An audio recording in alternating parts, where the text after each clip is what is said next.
Hello, everybody. This is Sarah, and this is my pilot unofficial episode of my Blue Bandana podcast.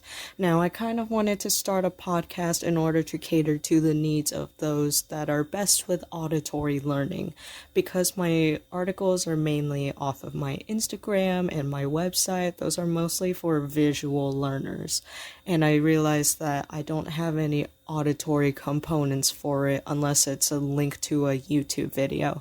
So I kind of just wanted to pitch in and help out my followers that need an auditory resource that isn't a YouTube video, which I know can sometimes be boring, a little too educational, and a little too complex.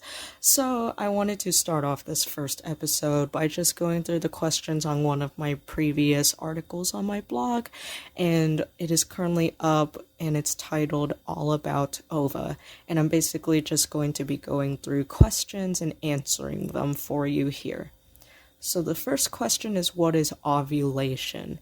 And ovulation is basically a process, a very natural process that anyone with a uterus goes through, where an egg is released from an ovary and it travels down what is called the fallopian tubes and is eventually landed in the uterus.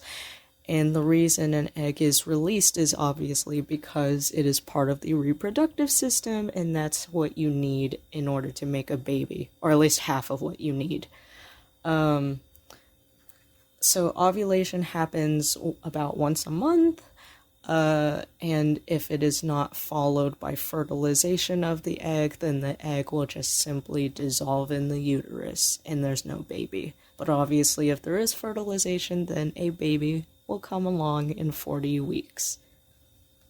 Now, my second question here is, how long are the eggs viable for? So after they exit the ovary, they are viable for about 48 hours, and then they start to just dissolve in the uterine lining, and that's about it.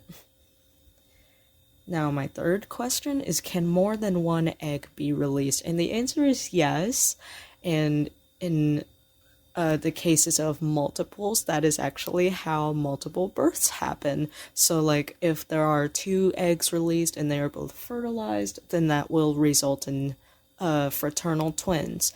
Now, identical twins happen if one egg is fertilized, but then later on it splits into two. And my next question is, are there symptoms of ovulation?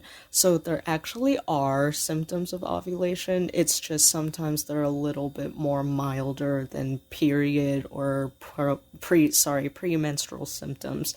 And the symptoms of ovulation can include an increased basal body temperature and something called Mittelschmerz. And Mittelschmerz is a German word that means middle pain, and that basically describes the pain that someone can get during ovulation that oftentimes happens in their side or sometimes even the center of their abs, because that's where the ovulation occurs. It occurs in the ovaries on the side of your body, and sometimes the hormones can make it painful.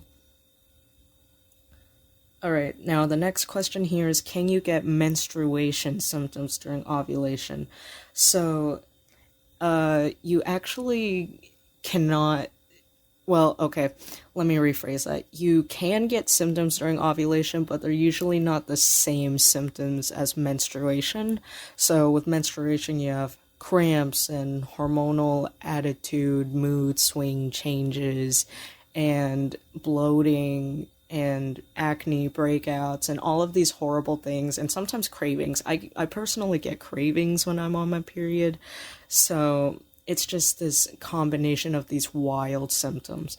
But with ovulation, it's usually just mild symptoms, most commonly an increased body temperature and or Mittelschmerz, which is that pain. So what happens if there is a fertilization? As I've said before, what happens is the sperm will fertilize the egg and it will form a baby, and that baby will hopefully be healthy and come out in 40 weeks. Let's see, now what if there is no fertilization? I also mentioned beforehand that if there is no fertilization, then that egg will just travel down to the uterus and dissolve in that uterine lining. And then in about 2 weeks, depending on how long your cycle is, that uterine lining will be shed, and that is known as your period or menstruation. Now, my last question is, how often does ovulation occur? And as I mentioned before, ovulation occurs once a month. It's the same length of time in between as there are in between a period, and it's just ovulation period, and that ovulation and period combination takes about a month to occur.